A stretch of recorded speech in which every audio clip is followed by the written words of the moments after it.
Hello and welcome to the EMTV Social. Myself, Graham Munsey, joined by John McGilvery as we look ahead to a big fixture for the Monarchs, back to a big win for the Academy, and just generally chat all things. Big week coming up ahead. It was great for the Academy to get off the snide last week, so a lot for us to talk about. Yeah, it was. It was a great meeting on Friday night as well. Thoroughly enjoyable. Probably one of the most enjoyable we've seen this season. Maybe take away the Oxford fixture, which was very, very good. But no, it was great to see the boys get a win. Speaking to Scott Wilson before it, I was speaking to him about perhaps the development side of it all, and he's like, "No, John, I want to win." And I'm like, "Oh, can't disagree with that." I'm just need to get the boys going, get them track time. Try to look at it from that point of view. And Scott, no, I want to win, John. So it was good and a tough fixture this weekend. Yep, tough fixture this weekend. Obviously, it's the Workington Comets that come a call in the Championship. So do get your comments, questions in for me and John. We'll do what we can as we go through. But let's start with last Friday then, John. You kind of touched on it there, and it had been a tough start to the season for Scott and his boys. But I think for me, the real big difference was the top end scoring.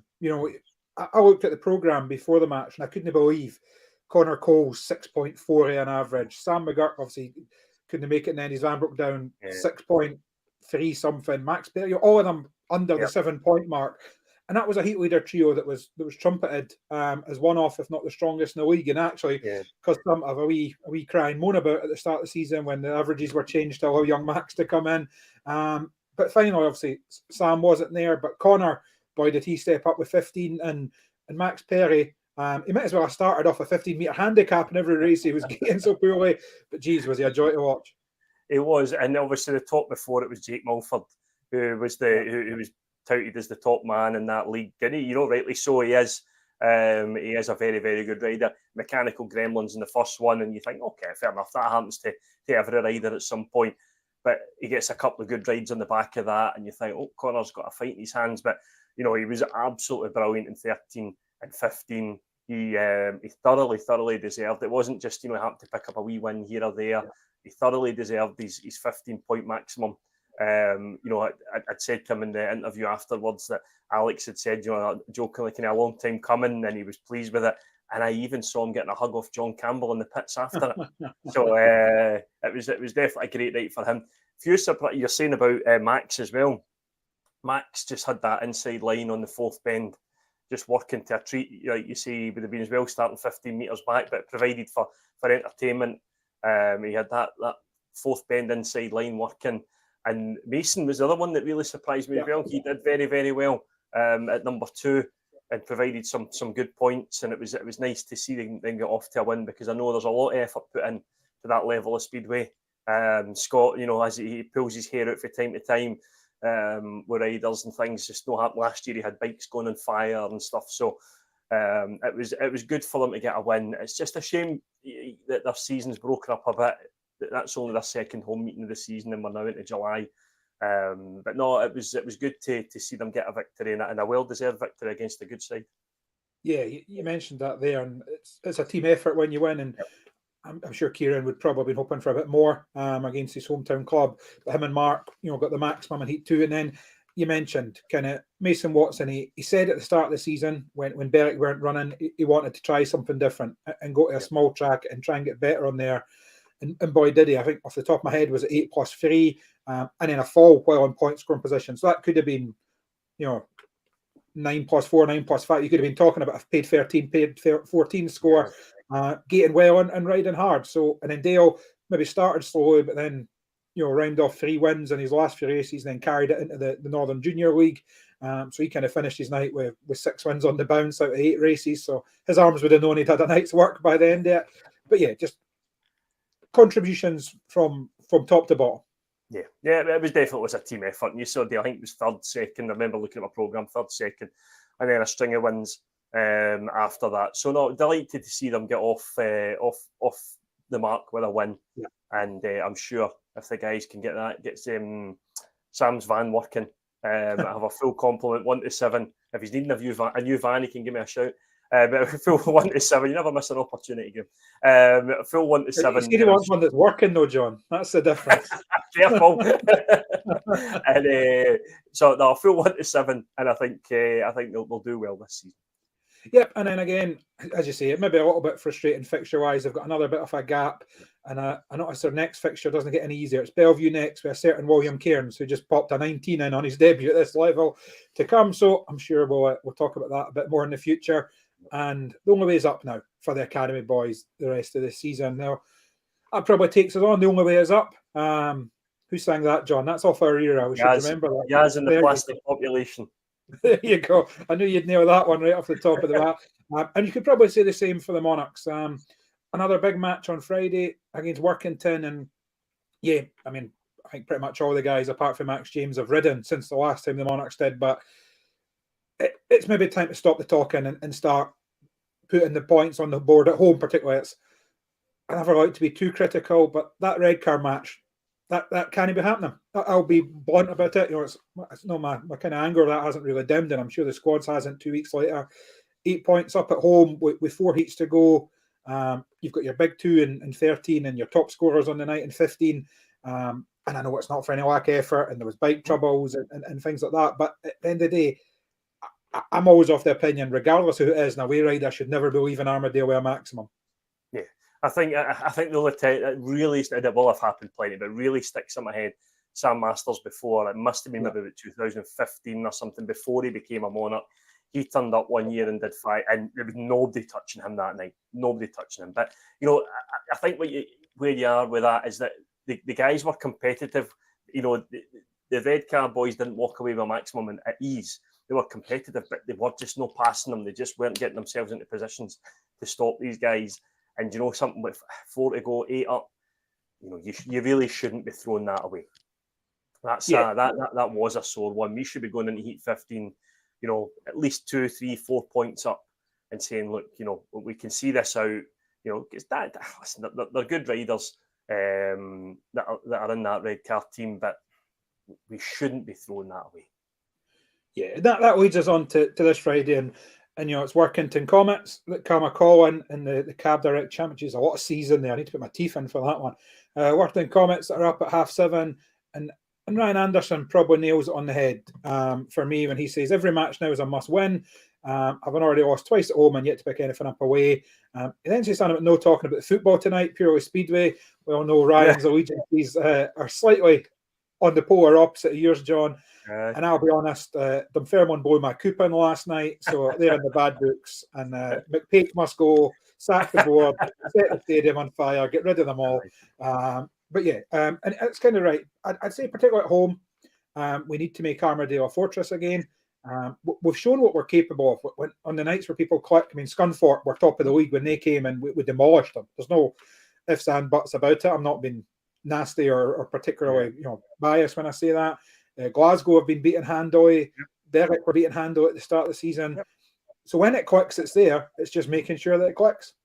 It's getting all 1 to 7. I mean, I mentioned this in interviews at the red card match. Getting all 1 to 7 to click. We're as good as ending the league.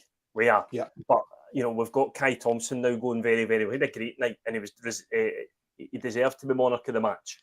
Yeah. But then you have Josh, who has some problems and doesn't seem to appear to be himself. Very unlike him, very reliable. And I know, listen, I don't want it to be, and this can't be like a witch hunt or anything like that, because it seemed like that's what was going on a couple of weeks through social media, through places like that. It's not a witch hunt. Guys like Josh are entitled to an off night, entitled to have problems. We know he's good, and we know he gives 110% for the Monarchs. There's no question of that. It's just frustrating when it happens like that. Guys like Kai pick up. Max James, a really uncharacteristic 0 for him. He's usually very competitive as well. So, we have to look forward to Friday. I said I think it was Justin, when all 7 click, someone's going to get a doing. Yeah. There they are. Yeah. And it's just when that happens.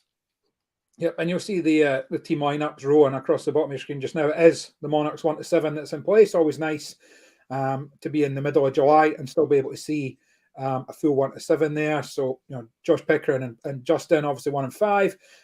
Lassie moving to 3. We know the lineup. Don't need to go through that. For Workington, we're still waiting official confirmation, I think, but the expectation is it will be Ryder replacement for young Tate Zizki, and for anyone from Workington watching or sees this, pass their best on to Tate. That was a horrible injury. But it's a strong looking lineup, isn't it? And a strong Armadale lineup. You've got Craig Cook and Klaus Wissen, obviously 2 former Monarchs. Troy Batchelor seems to have been reignited this season, and of course everyone bar Craig Cook will be able to get a Ryder replacement ride because of how well Tate was going. And of course, with that Workington team, it's probably been said everywhere they've gone this season, but a real intriguing team. It's a team that everyone probably can't wait to see. Unfortunately, now no Tate Zizki, but Ante Vuolas and Selena Liebman, two that I've seen fly around Workington, particularly when we're down there, and we were on the end of the doing that day. But it'll be interesting to see how they go at Armadale. Yeah, it's a mixed bag in that team, isn't it? And it's great first and foremost to have Workington back as well. It's great to have them back in the championship. They're a side that you remember. I say from years ago. There'll be people who remember them long before me, but I remember the Carl Stonehewers and guys like that coming to Armadale. Late 90s, early 2000s, and they were always, we had Newcastle, Workington, Berwick, that northern Glasgow, I can't forget them, that northern section of teams that we seem to race each other all the time. So first and foremost, it's great to have them back. But yeah, they're a mixed bag there with Klaus Wissing and Troy Batchelor. Anything's possible, but it's riders that we haven't seen a lot of, which is good. Craig we know very, very well. Yeah. So the rest will be interesting to watch, and I think it's set up for a great night. Yeah, and as I speak to you, John, this might be the first time in recorded history a preview show has ever been sunned off. The clouds have moved from right behind where the camera is. And I'm now conscious that I've got a kind of scary, or even more scary, Hellraiser face kind of going on here. So I might jump and move that curtain briefly in a second. But just while we're doing that, we'll look at a couple other comments that have come in. Ian Marshall, we always know he's at Armadale. Probably more than anyone who have been out there today. I saw him building a new safety fence, and he'll be out there again on Friday. And so the Academy boys did us proud this Friday. If our boys all hit form, we should run out convincing winners, although the bonus point may be out of reach. Ryan Anderson, he gives his view of Workington. So outside of Craig, they aren't full Armadale specialists. Obviously, he'll prove a challenge for Joss and Justin. And as we mentioned, interesting to see how Vuolas goes at Armadale. He could be one to watch if he gets dialed in quickly. And we saw that even in the Speedway Nations, didn't we? He was fantastic. And I'm led to believe Bellevue were sniffing about him. He was due to guest for them on Monday there before that was rained off. So big things in his future. And it really will be an intriguing fixture, John. Yeah, it will be. It will be worth. You mentioned Speedway Nations there as well. Worth pointing out that Paco outscored Bartos in that qualifying night as well. So he'll be claiming he's world champion. The one thing I think he got a lot of praise. He was brilliant that night, Paco.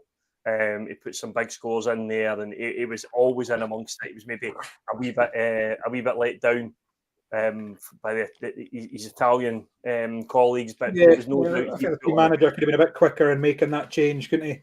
Yeah. But Paco can be proud of his efforts, as you say, as can Team GB, of course, former Monarch Dan Bewley and son of former Monarch Robert Lambert did the job in the end. And a lot was said about the Speedway Nation. We'll maybe touch on that for a minute. A lot was made of that, and ticket pricing and fans in attendance. But certainly watching it from my armchair, as I did, I really enjoyed it. No, it was good. I didn't see a huge amount of the final because of work. I didn't get in until after it had started, but I had an eye on it. And then obviously as towards the end, you start to look, because I think at one point, and again, I won't keep a huge eye on it, but at one point, I think England, come on, John, Team GB weren't doing so well. I'm glad it was the only thing that came home that weekend. But they weren't doing so well. But and then it got to a very, very exciting final as well. And now, am I right in saying Speedway was technically invented in Australia? Correct. I think that if you're being pedantic on it, for it to have went home, then it would have been Australia. Night then, because if that meant that they were surely then supporting Australia, if it was coming home. We like to keep this to about 20 minutes, John. We'll get that lecture on colonialism and the English press and media for another day. Always says, well done, Team GB. 2 in 3 years, was it? For the last 3 Speedway Nations, anyway. Obviously with the World Cup last year. I'm joking aside, sorry, Game. I would like. It was brilliant to see wee Dan do so well. I remember seeing him arrow somebody into a fence at Armadale when he was just starting out. He was so raw. And I think Mike Hunter made a comment that he didn't score so well in his first 7 or 8 meetings, but there was never a doubt of pulling this guy out of the team because you could see there was a raw talent in there. So, no, all joking aside, it was absolutely brilliant to see the wee man do it, and congratulations to him and to Team GB. And he's still got that flash of tartan on his leathers, so all's well in the world, John. All's well in the world. And he is a Cumbria boy. He was at Workington last week for the Ben Fund. He's not in the lineup for either team on Friday, but plenty of star names are Josh Pickering, Justin Sedgman, Craig Cook, and if you us, so in Lloyd Mint, we'll get to see them all. You can get your tickets now at edinburghmonarchs.co.uk/tickets. For any Gold Card members, myself and John will be up in the booth for the stream, but for anyone who isn't and wants to watch it, BSN are in town, so it's watch.britishspeedway.co.uk for that. And again, John, we won't dwell on negatives here. We want to promote, and the action at Armadale this year has been fantastic. It's probably been the best year for racing that I can remember in the last 4 or 5. And what we would say for anyone that's watching that is unsure or doesn't head along every week, get yourself along. I think the club have been forthright and honest about the challenges we're faced with the fan numbers this year. And again, I'm not here to talk about that or to blame anyone. People have their reasons, people have their circumstances. Life isn't cheap. I get all of that. But all I would say is Friday night's fun. We want the results. We want to be up top challenging for league titles. We're still in a cup semi. There could still be a bit of silverware, and everyone remembers nights in the bars and Sedgway's drum. I'm sure that drum's still in storage somewhere and could be brought out again. He's maybe a wee bit older and it'll be a slower tune that Sedgway would play now, but I'm sure we could still get him on there. So get there, get behind the boys. It does make a difference to them. They can hear them. We all know how good this team can be. We all know how exciting they are to watch. Josh Pickering, as exciting a rider as there is in the league. Paco Castagna, there's no rider that wears his heart on his sleeve more than him when he wins a race. Connor Coles, normally a bit reserved. He enjoyed that 15 last week, if you saw his reaction as he went over the line. Get there if you can. Get behind the boys. And let's, we've had a 2-week break there. Let's use that as a wee mid-season break and really kick on and see what we can do the rest of the way. Yeah, the weather's to be good tomorrow as well. There's no excuses. No, sorry, even tomorrow. Friday, John. I'm off for the next 2 days. I'm all right. No, the weather's to be good on Friday, so there's no excuses not to get along. You're right. The racing, one thing I've noticed is the riders this season, there's no complaining about the track. They don't come up to the tower and go, oh, the track's this, the track that. There's no talk of the track. And I think it's one of those things, it's like a good referee. If he's a good referee, you're not talking about him. If the track's good, you're not talking about it. You're not going, oh, this is not many of them in Speedway. No, you don't mention many days. I could get myself in trouble. But they're not. So the track's clearly good. The riders are enjoying it. It's clearly fair because I think the way the racing has been as well. Yeah. So no, it's been good. It's been entertaining. Last week was good. The Oxford meeting was brilliant. There's some great racing there as well. And if you're a fairly neutral or you're not sure, I'm sure that come back to win for Redcar if you were there along as a neutral or experiencing it was probably very exciting as well. Yeah. How close it was. So there's no doubt about the entertainment. The entertainment value is absolutely top notch. But just get along this weekend. There's no excuses. You've got Workington, then we've got Berwick, then we've got Glasgow. There's a wee run of fixtures. People are talking about in and out. Well, we've got 3 in a row. Let's get ourselves along to 3 big matches because the guys will need them behind them. Yep, couldn't agree with that more, John. As we already mentioned, I'll be there in the commentary box. You'll be there in the tower. We hope everyone watching will be there too. And until the Friday Focus, when we'll look back on all the action afterwards, as always, thank you very much for watching and goodbye. Thanks, Bye.